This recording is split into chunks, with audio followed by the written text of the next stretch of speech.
Wow, the air smells good here. No car fumes, no restaurant grease, just the faintly sweet smell of verdant pastures and cloudless autumn skies.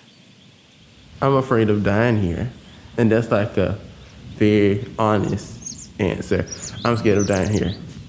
Because from my own myopic experience, the only end here is death.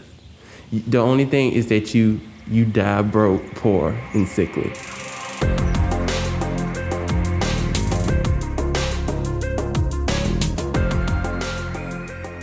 This is InDebted, South Carolina Public Radio's deep dive into the ecosystem of debt in the Palmetto State. I'm Scott Morgan.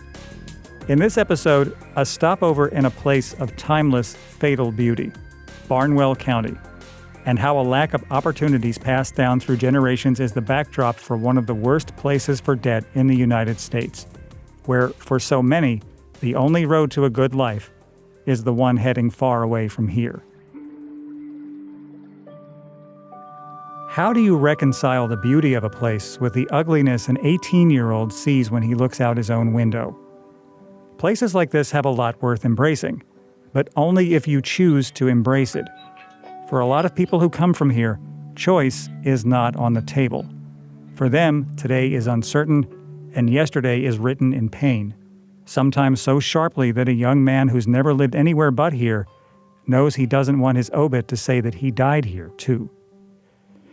It's hard to feel indifferent about this place. There is a timelessness here, but that timelessness is a double-edged sword, pastoral and quiet and lush on one edge, and the death of progress and hope and opportunity on the other. I don't want to be around here. There's nothing around here. So I want to go somewhere you have plenty of opportunities. I'd like you to meet Mia Cohen. Like her friend Jorel Banks, the young man who's afraid of dying here, Mia was 18 years old when we met at Macedonia Baptist Church in Blackville in the fall of 2021. Mia and Jorel and the rest of the young adults in this room are scholarship recipients helped with a small amount of money given them by the Big Seven Association. Don't worry, I'll explain later. For now, I just want you to hear their answers to a question I asked this room. What scares you? Mia said, being stuck here. Terrence Wallace said, staying in this area, when I go to college, I'm being progressive, and then I come back here and I see the same people in the same spot as the last time I left, and I just don't want to do that. And then, of course, there is Jorel Banks. Living in the low country of South Carolina is survival of the fittest for everybody. That's the best way to explain it. Only the people that are willing to survive here is survive, and I just want it more for myself than just surviving. I don't want to have to live paycheck to paycheck like my predecessors. I just wanted a better life for me. Jorel sees an almost apocalyptic vision of his future as if he's already watched it play out in a bad fever dream.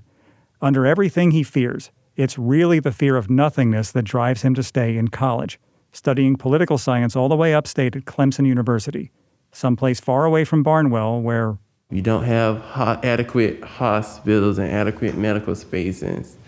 And two, you die poor because of lack of industry. And I just feel like my life is so much more, it means so much more to me than to just be content and complacent with just dying that way. And unfortunately, there are some people, they have no choice. I don't have a choice. I'm having to raise my kids here. But if I had a choice to move, I would definitely move to anywhere in South Carolina versus here. Courtney Barwick grew up in Barnwell, just about a decade earlier than the young students looking to get away from here. We met sometime much later in a very different room. But different rooms and different times aside, Courtney shares a perspective with all those newly minted college students. She's just as aware of how much growing up in Barnwell weighs on you when you don't have the option to leave. There was no way out. There wasn't many opportunities. You were lucky if you got out, but I didn't see there was an opportunity for me to get out. It was just like I was stuck here. Courtney did find an escape. It just wasn't a good one. My sister, I was hanging out with her a lot, and she's older than me. I looked up to her, and she started doing drugs in high school. I started doing drugs with her. It made, like, when she went to prison, it made it easier to, like, to deal with what I, like, losing her. And so I kept doing drugs, and then it just got worse and worse and worse. It just led to one thing to another. DSS case, going to rehab, getting out of rehab, getting back on drugs, you know. No one taking me seriously. I was a liar, a thief, a monster. No one to be around me, you know. And then I haven't went to prison. I've only went to the Barnwell County jail. I've only went there. I was there 4 months. My mom did not want to bond me out. I was pregnant. I was sitting there 4 months, and luckily, she finally bailed me out. But I honestly think it was because I was pregnant. Here, take a ride with me for a minute. I want to show you something. All right, so what do you see? Commercial building-wise, I mean, what do you see? I see a couple banks and a credit union. Maybe a financial advisor or two is floating around out here somewhere, but if they are, they're apparently easy to miss. I do see about 24 title loan, payday, and pawn shops, though. Maybe it's better if I ask, what don't you see? I don't see a college, or a hospital, or a Whole Foods. If we count Dollar General several times, I see a few food markets, but certainly not a lot of places teeming with healthy food. Outside of the churches and a few good restaurants, I don't see a lot of places for people to gather. No movie theaters, art museums, dog parks. I see a few help wanted signs, but not for the kinds of jobs that would make you much money. Barnwell County has 20,000 residents and 4,500 jobs. Just about half of those are in manufacturing or retail. And that's not a shot at anybody's job. I'm just saying those particular kinds of jobs just tend to pay the bills, but not really build retirement nest eggs. I suppose what I really don't see in towns like Barnwell or Blackville or Elko or Williston are options. I wonder if you've ever thought about wealth as an abundance of options. I mean, that's what wealth really is, right? A measure of how many options you have. And it might be crude, but it is nevertheless reality that the fuel for most of your options is your money. And there's just not a lot of ways to make a lot of that here.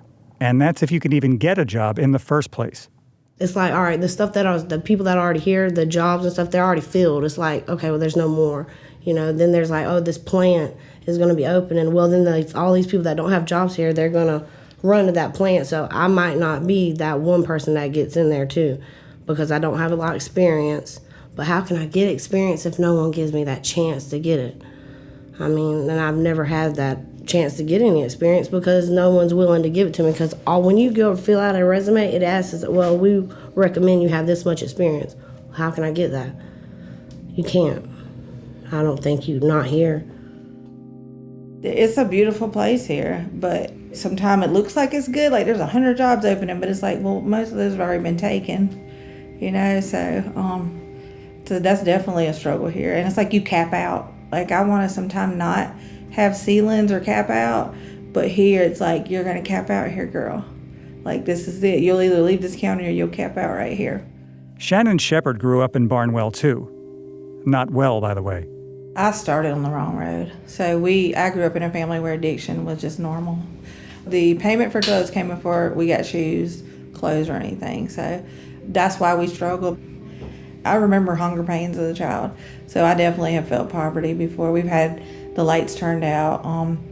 We've slept in vehicles. My mother's had to go sell her blood to the nearest blood bank so that we could eat something. We definitely had some poverty, but it was like a generational thing, poverty for us. And I think that made me really want to get up out of here. Here is a universal truth about childhood. Whether you attend a prep school or sleep in cars while your mom sells blood for food, life will teach you how to survive.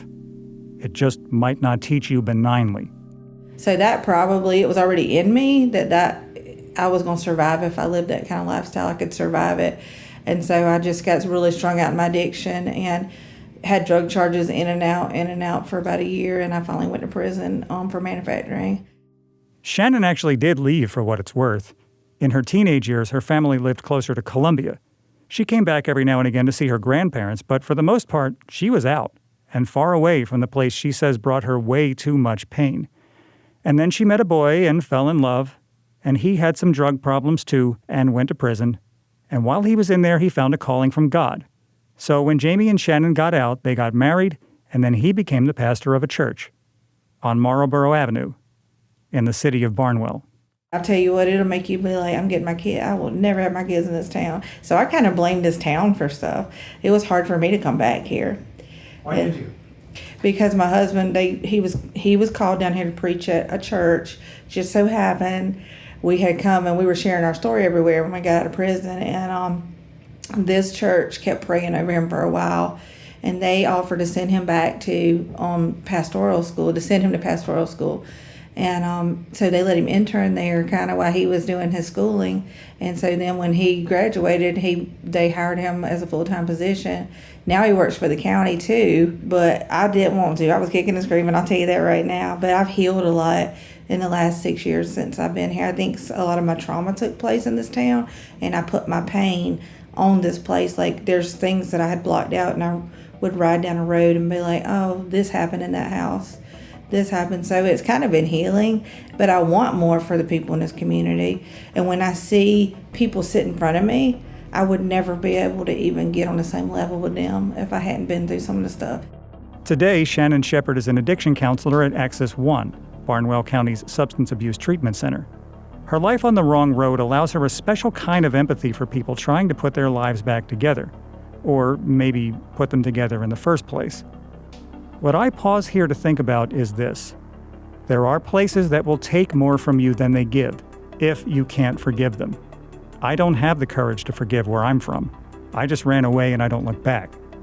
But people like Shannon find their peace in helping others survive places like Barnwell and eventually forgive them, which isn't easy when people trying to navigate this beautiful but unforgiving place are left to figure it all out for themselves, still reeling from the pain they feel just by being here.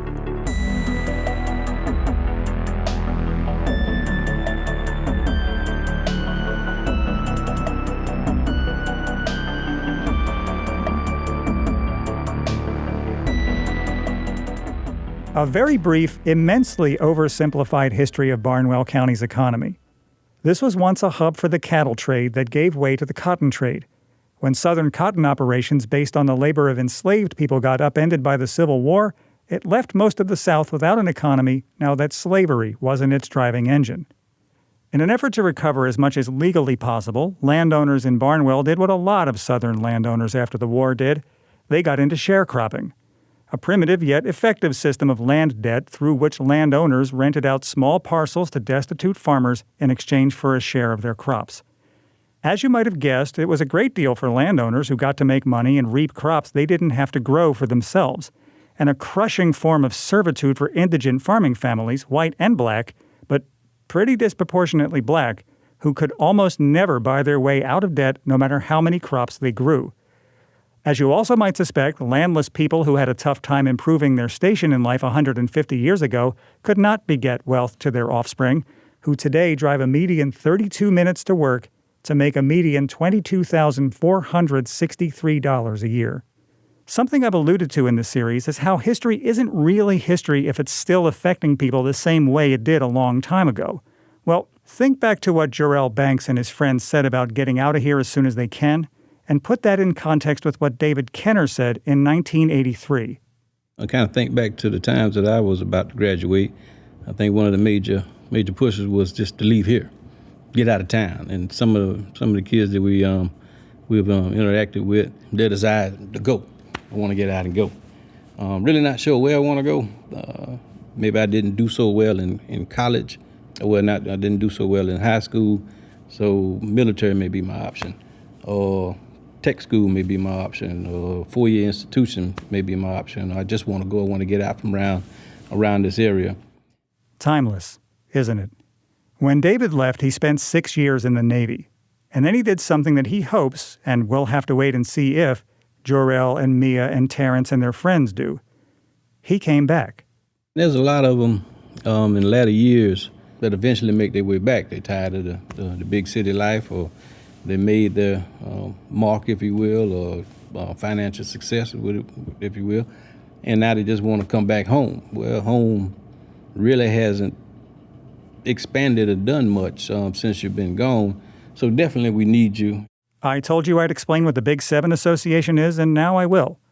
Big 7 is a nonprofit that David, who I should also mention is a Barnwell County councilman and former mayor of Blackville, runs for Barnwell, Orangeburg, Bamberg, and Allendale area residents heading off to college. Big 7 gives small scholarships in exchange for an essay and a willingness to remember where you come from. We tell our students that we award those particular scholarships, go off and, be all you can be, kind of like the Army, whatever. Do the great things you need to do and make your mark in this world. But please, ma'am, please, sir, do not forget home. If you cannot come back home or bring a job back this way, or any type of employment, different type of activities, do your best you can to direct anything back here to help those that are coming behind you, as those that went before you have been helping you to get to this point. People aren't coming back, though. Not as many as are going. This is a small rural area. We just got our census data in, and we show an overall dip of near 9%. That's since 2010. In fact, over the 2010s, Barnwell was one of 24 South Carolina counties that lost population. All 24 were rural, by the way. Why that matters in terms of debt is because without a healthy population, you can't attract business. Without new business, there is no economic growth. Without economic growth, people are not able to survive on the incomes that they have, and all of that ultimately results in huge debt burdens. That's the express version, courtesy of Sue Berkowitz of SC Appleseed. A more nuanced version has to factor in who's staying in the counties being hollowed out. Surprise, it's the people who can't afford to go anywhere. And an even more nuanced version has to factor in the role of race. Now, nobody's saying that poverty and debt and lack of mobility don't affect white people. You heard Courtney Barwick say she would literally like to live anywhere in South Carolina that isn't Barnwell if she could, and Courtney is white. But poverty and debt, especially the generational kind, hit a whole other way if you're black. And especially in counties where there's really high debt burdens, the disparity. I mean, when you look at the difference between communities of color and white folk, it just shows what a difference it is when you have ability to rely on either, when I say family wealth, just some family assets or the privilege of maybe being able to get into a little bit of a higher paying job. All of that is really stark. Now, I'm not going to bury you with studies, but I will refer to one from Harvard that shows pretty overwhelming evidence that black people in America get stuck in poverty at many times the rate of white people, even if born to the same economic circumstances. So would it surprise you then to know that the three most populous cities in Barnwell County, Barnwell, Blackville, and Williston, are all at least half black?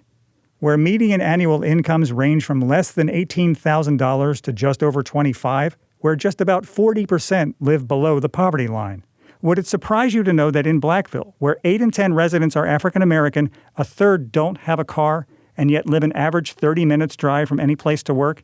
And the best place to get a job anywhere near here usually is the Savannah Riverside nuclear plant. As Savannah Riverside has taken up much of Barnwell County, so we have less land mass, number one. It's just that much less resources to draw on a reference to a tax base.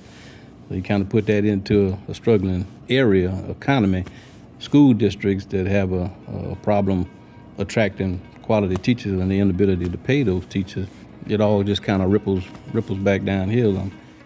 So, yeah, even the best employer in the place comes with a caveat.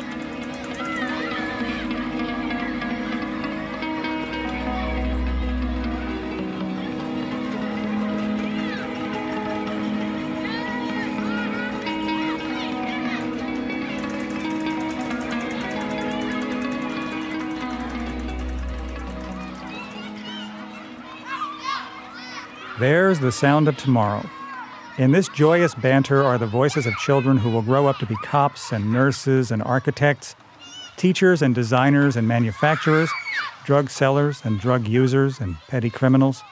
That shock you?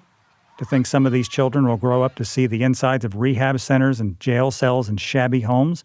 Well, some will. What's more debatable is why some will. And that's a question we can't really answer fully here. But we can look at the one institution that usually gets the blame when kids don't grow up to be productive members of society: schools. So the hard part about our school district and kind of education universally is the schools become the hub of every opportunity for every child. I'd like you to meet Felicia Cuthbertson, Williston parent, former school board member, and former teacher. We talked over lunch about what schools do, could do, and can't do to prepare kids from a place like Barnwell County for the adult world. And there is some nuance here, because Williston's public schools do offer a variety of classes, including financial literacy, but that breadth of opportunity, or dare I say options, means that there are other things kids would rather take. Personal finance is a course that I have taught my students at the charter school that's offered in Williston, but it's also on the same chart or menu with entrepreneurship or engineering or automotive or cosmetology. By the way, personal finance isn't mandated, so it's up to the kids to see the value in taking it. That's a hard sell when there are practical career paths in one classroom and a more sophisticated version of home ec in the other. And practical is an important word for this conversation. For as lovely as Barnwell County is, and for its many wonderful qualities, this is not a place for dreamy abstraction, and that shows in the kinds of services districts like Williston offer to students. I don't know that the school could do any more than they do. The students receive mental health services in our school. Pregnancy prevention through Access One is done in the school. Alcohol and drug abuse counseling is done in the schools. Again, the schools do career ed. I just don't know that we can put more in that building. So schools in Barnwell County are trying to help, and they are, Felicia says, doing the best job they can. The problem is the schools, because they are in a place where there is no industry, where there is no hospital, where there is no real social scene for anyone moving in, are not a draw for new teachers. Let's say I'm in Florence, and so Williston School District or Barnwell's Consolidated School District post a vacancy. And so I'm excited. I call my parent and I say, hey, I got a job offer down in Williston, and they ask where you're going to stay. So their advice is probably we'll get a rental place and then you'll kind of figure out the area. When they go to apartment.com or any of the rental places, there is nothing here. And if they apply to us early, then they find out, well, Aiken County has a school district that has vacancies. They have a higher salary, and they're not 30 minutes from my apartment now. They're 3 minutes. What doesn't help, says David Kenner, are the differences between the have districts and the have not districts in the already struggling county. We remember a time going through from the various school districts. There's some that had the iPads and the whiteboards, et cetera, and things, and then the other school districts, pretty much chalk. Like we came along, chalk on the blackboard there, that kind of thing. So, and those two things happening at the same time was very striking that we were actually dealing with, and a lot of districts are still dealing with that as well now. So, hidden under all of this is a question no one really seems to have a good answer for. What exactly are schools and career centers in Barnwell County preparing students for? The same way school districts in Barnwell County are struggling to lure and keep good teachers, remember, the county is struggling to lure industries that look to expand in places full of skilled, prepared workers. So as we attract industry, those that can garner, to come in here and say, oh, yeah, we do have a prepared workforce for you as well. So trying to build those relationships to at least hear from the ones that are here and the ones that are probably may be interested to come here, hey, what do you need? So now that we can relay that back to the schools to hopefully prepare them for an opportunity when they leave here. When they leave here. That is rural South Carolina's lingering dilemma. How do you reach a critical mass of desirable workers without them leaving for literally anywhere else? So many of the young people who can do more than what their surroundings offer go. And those who know they're going to stay don't feel much motivation to reach for anything. And that's something Felicia Cuthbertson says catches a lot of people unprepared when their daily routines break. There's a chicken plant in Batesburg, which is kind of one of the local manufacturers that you can get a job at without a GED. And so for individuals in our community that don't have that GED, that's kind of their next step. But what they don't really plan for, nobody talks about, is when the person that you're riding with no longer goes to work there, what is your plan? You know, every now and again there is an actual coincidence in life. Mine is a woman I met the first time I ever went to Barnwell 2 years ago, Sharon Carter, whose life hit this exact scenario. Sharon grew up around these parts and just turned 65. Last year sometime, she lost her ride to work at this very chicken processing plant in Batesburg and subsequently lost her job. Right now, I'm getting older, just trying to prepare myself to retire and have, healthy, take care of your body and everything, but it's not that bad because you can get food, and that's some things, food is so high, and then a lot of people probably don't have as much. Yeah, but it's okay. I catch up with Sharon at the home of a mutual friend, Cheryl Long. Sharon cleans this house of many rooms to help that prep for retirement that she's talking about. And sitting next to her in Cheryl's living room, I can't help but notice that this tiny woman, who looks like a stiff breeze could carry her off, has the kind of honestly earned muscles people spend years dieting and going to the gym to get. They belie a life of hard work and life lessons from her mother and grandmother about how to make your way here. My grandma always, it's not maybe what you want to do, but an honest dollar to her was great. She worked for white folks. My mom cleaned house. She walked to work 25 years for the principal, white principal. We wasn't even integrated, but she walked. It was at least 3 miles a day and walked back. And my grandma used to, this is what I remember. She had, they had them wash pots. She would wash sheets and linens for white folks. I used to see her have a pot and wash the sheets, and then she'd have something to starch them, and then she'd arrange them.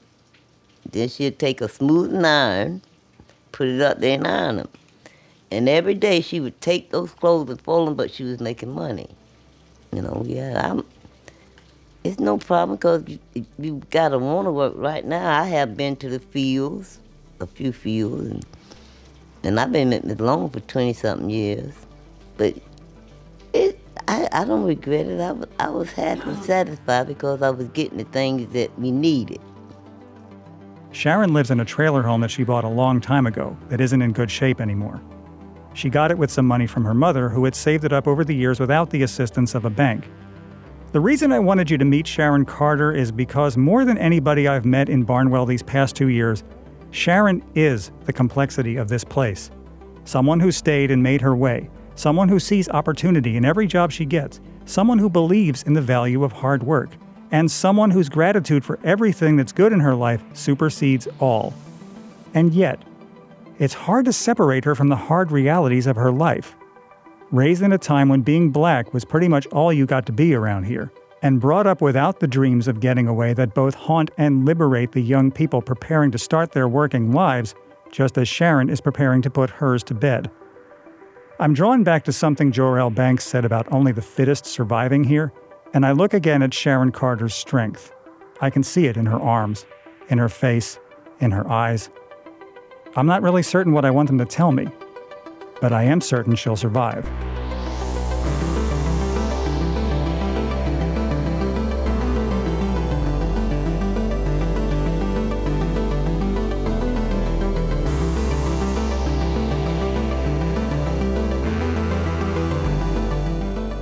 How about a couple of numbers to close us out? 5.1. That was Barnwell County's unemployment rate this past August, right near the top of the worst unemployment rates in the state list, which, for the record, is owned by Marlborough County, which could just as easily have been the focus of this very same story. 468. That's how many employers were in Barnwell County to begin with in the first quarter of 2022. That's one employer for every 43.5 residents. The statewide average is one company for every 32.5 South Carolinians. 2 out of 3 is the number of employers who employ fewer than 5 people in Barnwell County. And finally, 19. That's the number that originally brought me here. Remember the first thing that I told you in the opening episode of this series about the Urban Institute report on debt burden in U.S. counties, where South Carolina factored in at a rate skyscrapers above every other state in the union? Well, Barnwell County came in at number 19 on that list. Only Allendale County has a worse ratio of citizens to debt burden in South Carolina. And all these numbers, all these voices, all these dreams of a life lived anywhere but here, all that is the sum of history, the lack of investment, and the dearth of opportunities that plague places like Barnwell County and Marlborough County and Dillon County and Cherokee County, Saluda County, Williamsburg County, all the places where population is shrinking as South Carolinians look for new lives in Columbia, Greenville, Charlotte, Atlanta, anywhere but here.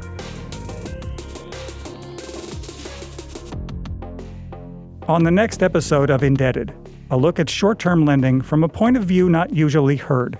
There were two styles of company that I said I'd never work at, and one of them was a title loan company, and they recruited me. They found my resume on LinkedIn and called me one day, and this guy painted this big, beautiful picture, and it was a little more money than I was making, so I said, what the heck, let's take a shot. Little did I realize what I was in store for. The Insiders, next time on Indebted. Indebted is a production of South Carolina Public Radio. Executive producer Sean Birch, producer is A.T. Shire. Our fact checker is Keelan Bailey. A sincere and deeply felt thanks to all those voices you heard in this episode, and to the many more voices who spoke to me without wanting to be identified. You can find all episodes of this podcast at southcarolinapublicradio.org/indebted. Thank you, of course, for listening. I'm Scott Morgan. Go be good to the world.